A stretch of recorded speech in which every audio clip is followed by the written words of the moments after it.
నమస్కారం ఆంధ్ర టైమ్స్ కి స్వాగతం. హెడ్లైన్ చూద్దాం.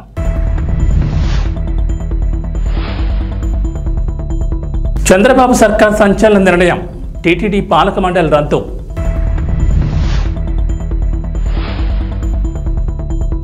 ఏపీకి కేంద్రం గుడ్ న్యూస్, ఆంధ్రప్రదేశ్కు కేంద్ర బడ్జెట్లో ప్రాధాన్యం.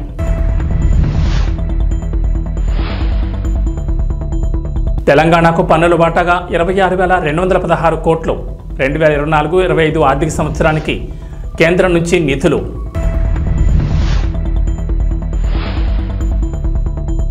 ఏపీకి తెలంగాణకు రెయిన్ అలర్ట్, పలు జిల్లాల్లో భారీ వర్షాలు. తిరుమల తిరుపతి దేవస్థానం పాలక మండలి రద్దయింది. గత వైఎస్ఆర్సీపీ ప్రభుత్వం మొత్తం 24 మంది సభ్యులతో కూడిన పాలక మండలిని ఏర్పాటు చేసింది. వీరు కాకుండా 4 ఎక్స్ అఫీషియో మెంబర్లను కూడా నియమించారు. రాష్ట్రంలో కొత్త ప్రభుత్వం అధికారంలోకి రావడంతో టీటీడీ చైర్మన్గా ఉన్న భూమన కరుణాకర్ రెడ్డి ఇప్పటికే రాజీనామా చేశారు. తాజాగా 24 మంది సభ్యులు రాజీనామా చేయగా రాష్ట్ర ప్రభుత్వం వారందరి రాజీనామాలను ఆమోదించింది. ఈ మేరకు దేవాదాయ శాఖ ప్రత్యేక ప్రధాన కార్యదర్శి సత్యనారాయణ ఉత్తర్వులు జారీ చేయగా పాలక మండలి సభ్యుల రాజీనామాల ఆమోదంతో టీటీడీకి కొత్త చైర్మన్ను, బోర్డు సభ్యులను ప్రభుత్వం నియమించనుంది. మరోవైపు తిరుమల శ్రీవారి లడ్డూ ప్రసాదాల విషయంలో టీటీడీ ఈవో శ్యామలరావు కీలక వ్యాఖ్యలు చేశారు. లడ్డూ ప్రసాదాలు మరింత నాణ్యంగా, రుచికరంగా అందించేందుకు ఇప్పటికే తీసుకున్న చర్యల వల్ల లడ్డూ ప్రసాదాల రుచి, నాణ్యత పెరిగిందని తెలిపారు. లడ్డూ ప్రసాదం కోసం వినియోగించే నెయ్యి విషయంలో తక్కువ నాణ్యత ఉన్న నెయ్యిని సరఫరా చేస్తున్న సరఫరాదారులు నిబంధనలు పాటించుకుంటే కఠిన చర్యలు తీసుకుంటామని హెచ్చరించారు. తిరుమల శ్రీవారి లడ్డూ ప్రసాదం నాణ్యతపై ఫోకస్ పెట్టామని, నాణ్యమైన నెయ్యి ద్వారా లడ్డూ నాణ్యత పెరుగుతుందని నిపుణులు కూడా అభిప్రాయపడినట్లు తెలిపారు. ఈ సమావేశానికి చేసిన మీడియా మిత్రులందరికీ కూడా ధన్యవాదాలు తెలియజేస్తున్నాను.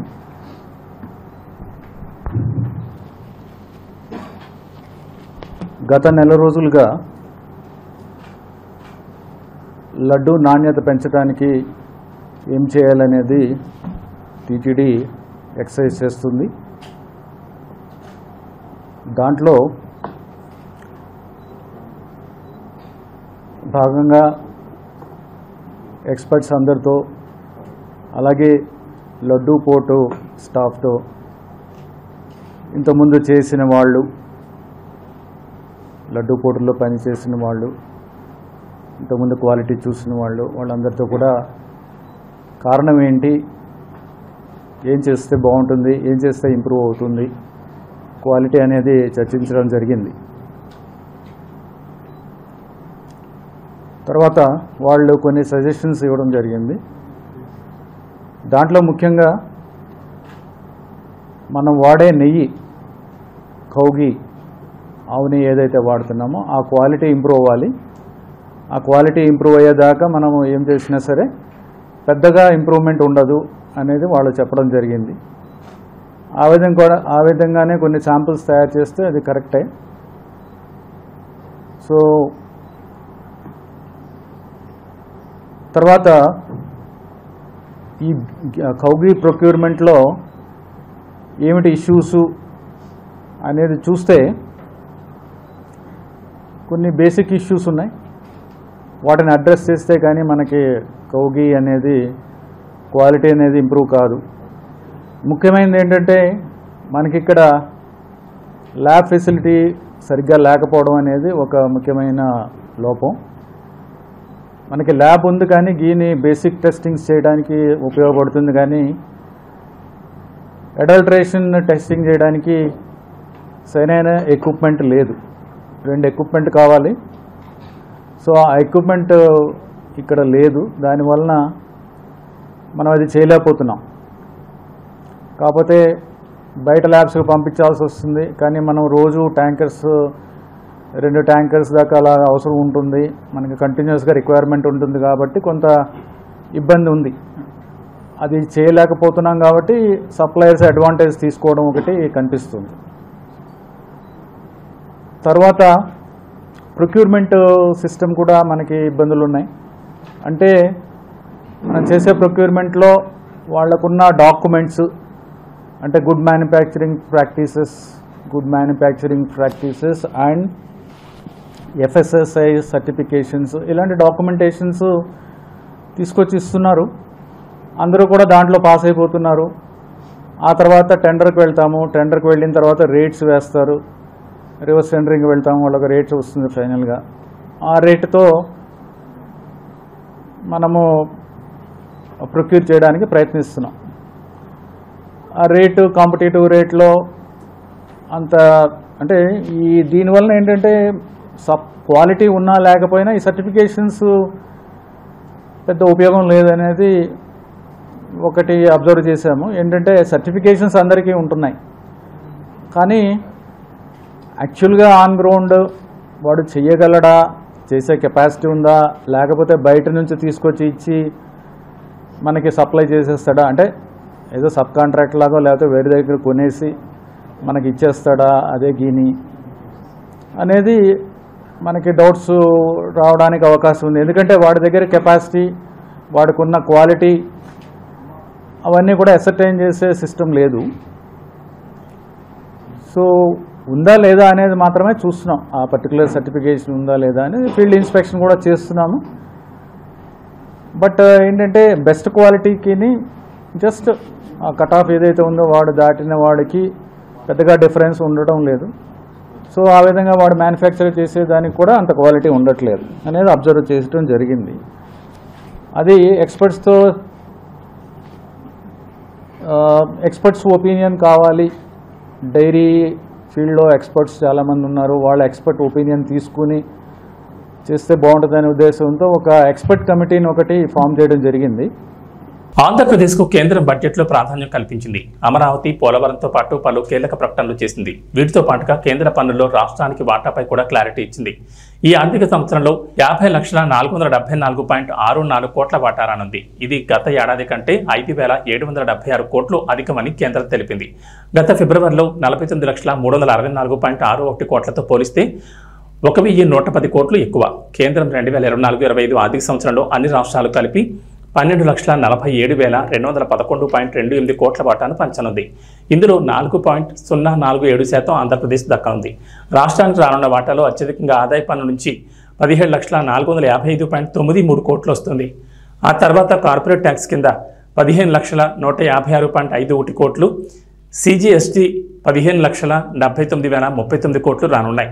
అలాగే ఏపీకి సంబంధించి కస్టమ్స్ 2,228.46 కోట్లు, ఎక్సైజ్ డ్యూటీ 469.73 కోట్లు, సర్వీస్ ట్యాక్స్ 1.66 కోట్లు, ఇతర పన్నులు సుంకాల కింద 82.96 కోట్లు రానుంది. మరోవైపు ఏపీకి సంబంధించి అంశాలపై కేంద్ర ఆర్థిక మంత్రి నిర్మలా సీతారామన్ కీలక ప్రకటన చేశారు. బడ్జెట్ తర్వాత మీడియాతో మాట్లాడిన నిర్మల, ఆంధ్రప్రదేశ్కు అతి ముఖ్యమైన పోలవరం ప్రాజెక్టు, రాజధాని అమరావతి నిర్మాణాలకు కేంద్రం కట్టుబడిందన్నారు. పోలవరం జాతీయ ప్రాజెక్టు కాబట్టి బాధ్యత కేంద్రంపై ఉందన్నారు. 2014లో ఒప్పందం ప్రకారం ఈ ప్రాజెక్టు పనులను ఆంధ్రప్రదేశ్ ప్రభుత్వం చేపడుతోందని, ప్రాజెక్టు నిర్మాణం మొదలుపెట్టిన తర్వాత సహాయ పునరావాసంపై కొత్తగా కొన్ని సమస్యలు వచ్చాయన్నారు. కేంద్రం అంగీకరించిన షరతులకు ఎంతవరకు డబ్బులు ఇవ్వాలో అన్ని ఇస్తామన్నారు. డెఫినెట్ గా వాళ్ళకి అసిస్టెన్స్ ఇవ్వాలి. ఇప్పుడు నేను చెప్పిన 15,000 కోట్లు వరల్డ్ బ్యాంక్ అసిస్టెన్స్ తోటి మేము వాళ్ళకి తెప్పిస్తున్నాం. దానికి కౌంటర్ పార్ట్ ఫండింగ్ కూడా ఉంటుంది. కానీ ఇవాళ స్టేట్ పొజిషన్ ఎలా ఉంది, అది ఎట్లాగా వాళ్ళు ఇస్తారా ఇవ్వలేరా, అది మేము సెంటర్ నుంచి గ్రాంట్ ఇచ్చుకుంటామా, ఇవన్నీ చూసి వాళ్ళతోటి మాట్లాడుకొని చేస్తాం. తెలంగాణ రాష్ట్రానికి పన్నుల వాటాగా కేంద్రం నిధులు కేటాయించింది. 2024-25 ఆర్థిక సంవత్సరానికి 26,216 కోట్లు కేంద్రం నుంచి అందనున్నాయి. గత ఏడాది కంటే 3,000 కోట్ల అదనంగా పన్నుల వాటా అందనుంది. రాష్ట్రానికి పన్నుల వాటాగా గత ఏడాది 23,216 కోట్లు రాగా ఈసారి ఆ మొత్తం 26,216 కోట్లు పెరిగింది. ఇవే కాకుండా 15వ ఆర్థిక సంఘం నిధులు 2,273 కోట్లు కూడా ప్రస్తుత ఆర్థిక సంవత్సరంలో కేంద్రం నుంచి రాష్ట్రానికి రానున్నాయి. ఇవే నిధుల్లో 1,477 కోట్లు గ్రామీణ స్థానిక సంస్థలకు అందనుండగా పట్టణ స్థానిక సంస్థలకు 796 కోట్లు అందనున్నాయి. స్మార్ట్ సిటీల ప్రాజెక్టును కొనసాగించడానికి 2,236 కోట్లను కేటాయించింది. ఈ నిధుల ద్వారా స్మార్ట్ సిటీలైన వరంగల్, కరీంనగర్లకు లబ్ధి చేకూరనుంది. కేంద్రం ఇచ్చే 26,216 కోట్ల పన్నుల వాటా ఈ ఏడాది ఫిబ్రవరిలో ప్రవేశపెట్టిన ఓట్ ఆన్ అకౌంట్ బడ్జెట్లో చూపిన లెక్కల కంటే 577 కోట్లు ఎక్కువ ఉంది. కార్పొరేట్ పన్ను రూపంలో 7,872.25 కోట్లు, ఆదాయ పన్ను కింద 9,66.56 కోట్లు, సెంట్రల్ జీఎస్టీ కింద 7,832.19 కోట్లు, ఎక్సైజ్ డ్యూటీ కింద 243.98 కోట్లు, కస్టమ్స్ కింద 1,157.45 కోట్లు, సర్వీస్ ట్యాక్స్ కింద 86 లక్షలు, ఇతర పన్నులు సుంకాల కింద 43.09 కోట్ల వాటా లభించనుంది. సింగరేణి గనుల సంస్థకు కేంద్రం 1,600 కోట్లు కేటాయించింది. అయితే గత బడ్జెట్తో పోలిస్తే కేటాయింపులు 50 కోట్ల మేర తగ్గాయి. హైదరాబాద్కి ఐఐటీకి 122 కోట్లే కేటాయించారు. గత ఏడాది బడ్జెట్లో 522 కోట్లు కేటాయించగా ఈసారి కేటాయింపులు 400 కోట్లు తగ్గాయి. హైదరాబాద్లోని అటమిక్ మినరల్స్ డైరెక్టరేట్కు 352.81 కోట్ల నిధులు కేటాయించారు. గతం కంటే 12 కోట్లు అధికంగా కేటాయించారు. ఈరోజు కేంద్ర ప్రభుత్వం ప్రవేశపెట్టిన వికసిత్ భారత్ 2047 బడ్జెట్లో తెలంగాణ రాష్ట్రం పట్ల వివక్ష ప్రదర్శించడం కాదు, కక్షాపూరితంగా వ్యవహరించడంగా తెలంగాణ రాష్ట్ర ప్రజలు భావిస్తున్నారు. బడ్జెట్ మొత్తం సారాంశాన్ని చూస్తే మొత్తం బడ్జెట్లో తెలంగాణ అనే పదాన్ని నిషేధించిండ్రు. ఆంధ్రప్రదేశ్కు రాజధాని నిర్మించడానికి, ఆంధ్రప్రదేశ్కు పోలవరం నిర్మించడానికి, ఎన్ని రకాలుగా ఆంధ్రప్రదేశ్కు నిధులను కేటాయించాలనో అన్నిటికీ ఆంధ్రప్రదేశ్ పునర్విభజన చట్టాన్ని ప్రస్తావిస్తూ ఆ నిధులు కేటాయించడానికి ఒక అవకాశంగా తీసుకున్నారు. ఆంధ్రప్రదేశ్కి ఇచ్చే నిధులను ఆంధ్రప్రదేశ్కు ఎందుకు ఇస్తున్నారని మేము అడగడం లేదు. పునర్విభజన చట్టంలో భాగంగా ఆంధ్రప్రదేశ్కు నిధులు ఇచ్చినప్పుడు పునర్విభజన చట్టంలో భాగంగా తెలంగాణకు నిధులు ఇవ్వాలన్న బాధ్యత కేంద్ర ప్రభుత్వానికి లేదా? సాగునీటి ప్రాజెక్టులలో పాలమూరు రంగారెడ్డి ఎత్తిపోతలకు కేంద్ర ప్రభుత్వం పోలవరంకి ఏ విధంగా నిర్మాణానికి సహాయం అందిస్తున్నారో ఆ విధంగా నిధులను కేటాయించాలన్న ఆలోచన కానీ మీకు నమోమి గంగే. ఆంధ్రప్రదేశ్లో శాంతి భద్రతలు క్షీణించాయంటూ వైఎస్ఆర్సీపీ ఢిల్లీలో ఇవాళ ధర్నా చేస్తోంది. మంగళవారమే ఆ పార్టీ అధినేత వైఎస్ జగన్, ఎమ్మెల్యేలు, ఎమ్మెల్సీలు పార్టీ నేతలు హస్తను చేరుకున్నారు. అయితే ఆసక్తికరంగా వైఎస్ఆర్సీపీకి చెందిన ఇద్దరు ఎమ్మెల్సీలు మంగళవారం శాసనమండలికి హాజరయ్యారు. ఢిల్లీకి వెళ్లాల్సిన ఇద్దరు ఎమ్మెల్సీలు శాసనమండలికి రావడం చర్చనీయాంశంగా మారింది. వైఎస్ఆర్సీపీ ఎమ్మెల్సీలు తోమాటి మాధవరావు, బంకా రవీంద్ర మంగళవారం మండలికి వచ్చారు. ఇద్దరు ఎమ్మెల్సీలను చూసి టీడీపీ ఇతర పక్షాల సభ్యులు వారిని ప్రశ్నించారు. ఇదేంటి మీరు ఢిల్లీకి వెళ్ళలేదా అంటూ ఆరా తీశారు. ఓవైపు జగన్, ఎమ్మెల్యేలు, ఎమ్మెల్సీలు ఢిల్లీకి వెళితే ఇద్దరు ఎమ్మెల్సీలు మాత్రం రావడం చర్చనీయాంశంగా మారింది. మరి వీళ్ళిద్దరూ బుధవారం ధర్నాలో పాల్గొంటారా లేదా అన్నది క్లారిటీ రావాల్సి ఉంది. మరోవైపు వైఎస్ఆర్సీపీ శాసనసభాపక్ష నేతగా వైఎస్ జగన్మోహన్ రెడ్డి ఎన్నికైనట్లు ఆ పార్టీ నుంచి తనకు సమాచారం అందిందని స్పీకర్ అయ్యన్న పాత్రుడు సభలో ప్రకటించారు. అలాగే జనసేన శాసనసభాపక్ష ఉపనేతగా నాదెండ్ల మనోహర్, చీఫ్ విప్గా లోకం నాగమాధవి, కోశాధికారిగా రామాంజనేయులు, కార్యదర్శులుగా వంశీకృష్ణ శ్రీనివాస్, దేవ వరప్రసాద్ నియమించినట్లు ఆ పార్టీ శాసనసభాపక్ష నేత పవన్ కళ్యాణ్ నుంచి సమాచారం వచ్చిందన్నారు. ఈ మేరకు ఆ సమాచారాన్ని సభలో తెలియజేశారు. ఆంధ్రప్రదేశ్లో వాలంటీర్ల వ్యవస్థ కొనసాగుతుందా లేదా? కూటమి ప్రభుత్వం అధికారంలోకి వచ్చిన తర్వాత ఈ అంశంపై గందరగోళం కొనసాగుతోంది. జూన్ నెలలో పింఛన్లు గ్రామ వార్డు సచివాలయ ఉద్యోగులతో పంపిణీ చేయించడంతో వాలంటీర్ల వ్యవస్థను ప్రభుత్వం కొనసాగించే అవకాశం లేదనే చర్చ జరిగింది. డిప్యూటీ సీఎం పవన్ కళ్యాణ్, కొందరు మంత్రులు మాత్రం వాలంటీర్ల వ్యవస్థపై అధ్యయనం చేసి త్వరలోనే మంచి నిర్ణయం తీసుకుంటామంటున్నారు. ప్రభుత్వం మాత్రం ఈ అంశంపై క్లారిటీ ఇవ్వలేదు. దీంతో కొంత కన్ఫ్యూజన్ కొనసాగుతోంది.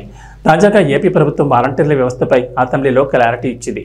రాష్ట్ర వ్యాప్తంగా గ్రామ వార్డు సచివాలయాల పరిధిలోని వాలంటీర్లకు వేతనాలు పెంచే ప్రతిపాదన ప్రభుత్వం దగ్గర ఉందని క్లారిటీ ఇచ్చారు. మంగళవారం అసెంబ్లీ సమావేశాలకు వైఎస్ఆర్సీపీ ఎమ్మెల్యేలు హాజరు కాలేదు.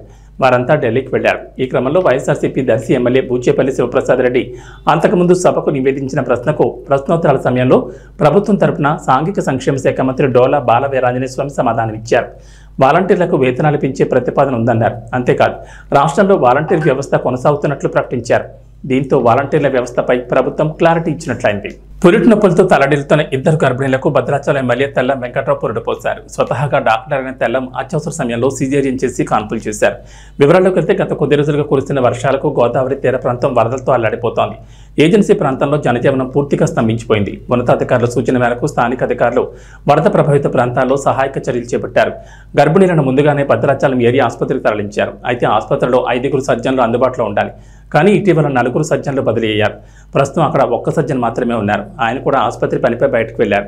ఇదే సమయంలో మంగళవారం మధ్యాహ్నం హాస్పిటల్లో ఉన్న గర్భిణీల్లో ఇద్దరికి పురిటి నొప్పులు మొదలయ్యాయి. సిబ్బంది సాధారణ ప్రసవానికి ప్రయత్నించినా సాధ్యం కాలేదు.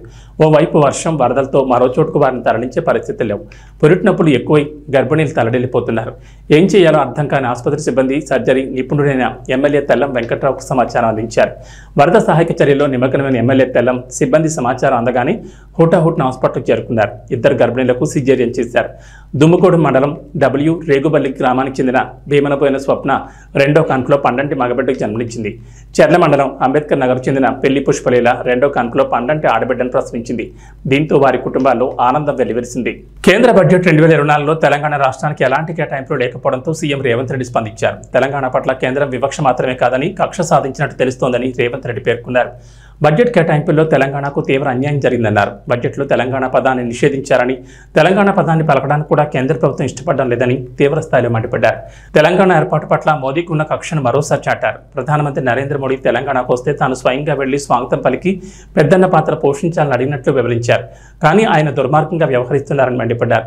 పెద్దన్నలా ఉండాల్సిన ప్రధానికి ఇలా చేయడం సరికాదని, ఇది మోడీకి మంచి పేరు తీసుకురాదన్నారు.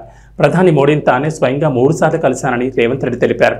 కేంద్ర రాష్ట్ర సంబంధాలను మెరుగుపరుద్దామని ప్రధానితో చెప్పినట్లు పేర్కొన్నారు. తమ మంత్రులు కూడా కేంద్ర మంత్రులను పలుమార్లు కలిశారని తెలిపారు. కాంగ్రెస్ సర్కార్ ఏర్పడిన తర్వాత 18 సార్లు ఢిల్లీ వెళ్లి కేంద్ర మంత్రులను కలిసి నిధులివ్వాలని కోరినట్లు తెలిపారు. బీజేపీ ప్రభుత్వం తెలంగాణ పట్ల వివక్ష చూపిస్తోందని, కక్ష సాధిస్తోందని గత ప్రభుత్వాలు చెప్తే అర్థం కాలేదని, ఇప్పుడు అసలు విషయం పూర్తిగా బయటపడిందని రేవంత్ రెడ్డి చెప్పుకొచ్చారు. సబ్కా వికాస్ అనేదైతే ఉందో ఈ స్లోగన్ బోగస్ అని చెప్పి బీజేపీ నిరూపించింది. వికసిత్ భారత్ అనే దాంట్లో తెలంగాణ భాగం కాదు అని ప్రధానమంత్రి గారు అనుకుంటున్నట్టుగా ఉన్నది. అసలు మొత్తం బడ్జెట్ను స్థూలంగా చూస్తే వికసిత్ భారత్ 2047 48,21,000 కోట్ల రూపాయల బడ్జెట్ను చూస్తే కుర్చీ బచావో బడ్జెట్ లాగా ఉన్నది. బీహార్కు ఆంధ్రప్రదేశ్కు తప్ప ఇతర రాష్ట్రాల పట్ల కేంద్ర ప్రభుత్వం వ్యవహరించిన తీరు కేవలం కుర్చీని కాపాడుకునే ప్రయత్నంలో భాగంగానే ఈ బడ్జెట్ను ప్రవేశపెట్టినట్టుగా కనిపిస్తుంది. ఇది ఏ రకంగా కూడా ప్రధానమంత్రి గారికి గౌరవాన్ని తెచ్చిపెట్టదు. ఇంతటి వివక్ష, ఇంతటి కక్షాపూరితమైన వ్యవహారం ఎప్పుడూ జరగలేదు.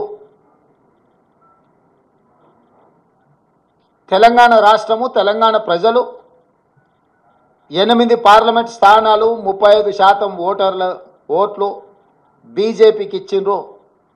తెలంగాణ ప్రజలు ఎలాంటి వివక్ష బీజేపీ పట్ల చూపించలేదు. తెలంగాణ ప్రజల యొక్క నిర్ణయం వల్ల ఈరోజు నరేంద్ర మోడీ గారు ప్రధానమంత్రిగా కుర్చీలో కూర్చున్నారు.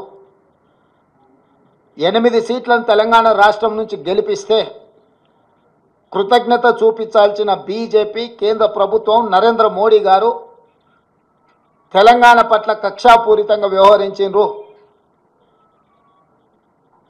ఎన్నికల కంటే ముందు నేను పదే చెప్పిన, ఓట్లు సీట్లు మాత్రమే తెలంగాణ నుంచి కావాలి, కానీ తెలంగాణ ఆత్మగౌరవం పట్ల కేంద్ర ప్రభుత్వానికి ఎలాంటి పట్టింపు లేదు అని. ఈరోజు అదే విధంగా కేంద్ర ప్రభుత్వం వ్యవహరించింది. కేంద్ర మంత్రిగా ఉన్న కిషన్ రెడ్డి గారు ఈరోజు తెలంగాణ ప్రజలకు సమాధానం చెప్పాలి. బీజేపీ అధ్యక్షుడిగా నరేంద్ర మోడీ గారి మంత్రివర్గంలో యూనియన్ క్యాబినెట్ మినిస్టర్గా కిషన్ రెడ్డి గారు బాధ్యత వహించాలి. తెలంగాణకు జరిగిన అన్యాయానికి తెలంగాణ ప్రజలకు క్షమాపణ చెప్పి తక్షణమే మోడీ మంత్రివర్గం నుంచి తప్పుకోవాలి కిషన్ రెడ్డి గారు. ఇంతటి వివక్ష ఎప్పుడూ జరగలేదు. కేవలం కుర్చీ కోసం మౌనంగా ఉండడం ఇది సమంజసం కాదు. కిషన్ రెడ్డి గారు ఈరోజు తెలంగాణకు బయ్యారం ఉక్కు కర్మాగారం, Kazipet railway coach factory, IIM, ప్రతి రాష్ట్రంలో ఐఐఎం ఉంది. మేము ఐఐఎం కావాలి తెలంగాణ రాష్ట్రంలో లేదు అనిస్తే ధర్మేంద్ర ప్రధాన్ గారు నాకు లేఖ రాశారు, మీ రాష్ట్రానికి ఐఐఎం ఇవ్వము అని. భారతదేశంలో ప్రతి రాష్ట్రంలో విద్యార్థులు చదువుకోవడానికి ఐఐఎంలు ఉన్నప్పుడు తెలంగాణ రాష్ట్రానికి ఎందుకు ఇవ్వరు? నేను ప్రధానమంత్రి గారిని కలిసి స్వయంగా ఐఐఎంకు లెటర్ ఇస్తే ప్రధానమంత్రి గారు సంబంధిత శాఖ మంత్రికి పంపిస్తే ధర్మేంద్ర ప్రధాన్ గారు నాకు లేఖ రాసిండ్రు 3 రోజుల క్రితం, మీ తెలంగాణ రాష్ట్రానికి ఐఐఎం ఇవ్వము అని. ఎందుకు ఇవ్వరు? ఐఐఎం మనకి ఇవ్వనప్పుడు కిషన్ రెడ్డి గారు ఎందుకు కొనసాగుతున్నాడు కేంద్ర మంత్రిగా? పాలమూరు రంగారెడ్డి ఎత్తిపోతలకు కేంద్ర ప్రభుత్వం ఎందుకు నిధులు ఇవ్వను అంటుంది? పోలవరం నిర్మాణానికి 1000 కోట్ల రూపాయలు ఇచ్చే కేంద్ర ప్రభుత్వం ఎందుకు పాలమూరు రంగారెడ్డి ఎత్తిపోతలకు కేంద్ర ప్రభుత్వం ఆర్థిక సహాయం చేయనంటుంది? అమరావతి నిర్మాణానికి 1000 కోట్ల రూపాయలు ఇస్తా అంటున్న కేంద్ర ప్రభుత్వం హైదరాబాద్ నగరంలో మెట్రో విస్తరణకు కానీ, మూసీ రివర్ డెవలప్మెంట్ ఫ్రంట్కు కానీ, రీజనల్ రింగ్ రోడ్ కోసం కానీ వరంగల్లో, ఆదిలాబాదులో ఏర్పాటు చేయాలనుకుంటున్న ఎయిర్పోర్టులకు ఎందుకు ప్రత్యేకంగా నిధులు ఇవ్వరు అని చెప్పి కేంద్ర ప్రభుత్వాన్ని తెలంగాణ రాష్ట్ర ప్రభుత్వం ప్రశ్నిస్తున్నది. పాన్ ఇండియా స్టార్ ప్రభాస్ ప్రధాన పాత్రలో నటించిన కల్కి 2898 AD బాక్సాఫీస్ దగ్గర ప్రబంధన సృష్టిస్తోంది. ఇప్పటికే ఈ చిత్రం 1000 కోట్ల క్లబ్లో చేరిన సంగతి తెలిసిందే. ఇక డీసెంట్ ఆక్యుపెన్సీతో థియేటర్లలో 25 రోజులు కూడా పూర్తి చేసుకుంది. ఈ mytho science fiction drama Amitabh Bachchan, Kamal Haasan వంటి దిగ్గజ నటులతో యంగ్ డైరెక్టర్ నాగశ్విన్ తెరకెక్కించిన ఈ విజువల్ వండర్ ఆడియన్స్ ను బాగా ఆకట్టుకుంటోంది. బాహుబలి 2 తర్వాత ప్రభాస్ కి మళ్లీ ఆరెంజ్ బ్లాక్ బస్టర్ ఇచ్చింది మాత్రం ఈ సినిమానే. మరి అలాంటి ఈ చిత్రంలో బాహుబలి 2లో కొన్ని సీన్లు ఉన్న సంగతిని మీరు గమనించారా? బాహుబలి 2లోని యాక్షన్ సీన్లు ఆడియన్స్ కి గూస్ బంప్స్ తెప్పించేలా ఉంటాయి. ఇప్పటికీ ఎన్నిసార్లు చూసినా మళ్లీ చూడాలనిపిస్తుంది. అలాంటి సినిమాలోని కొన్ని ఐకానిక్ యాక్షన్ సీన్లను కల్కిలో రిక్రియేట్ చేశారు నాగశ్విన్. ముఖ్యంగా కల్కి 2898 AD క్లైమాక్స్ లో వచ్చే చివరి 15 నిమిషాలు బాహుబలి 2 రిఫరెన్స్ సీన్ కనిపిస్తాయి. బాహుబలి 2ని ఆడియన్స్ ఎంతగా ఎంజాయ్ చేశారో కల్కిలో ఈ యాక్షన్ సీన్లను కూడా అదే రేంజ్ లో చూశారు. మొత్తం 5 సీన్లు కల్కిలో రీక్రియేట్ చేశారు నాగశ్విన్.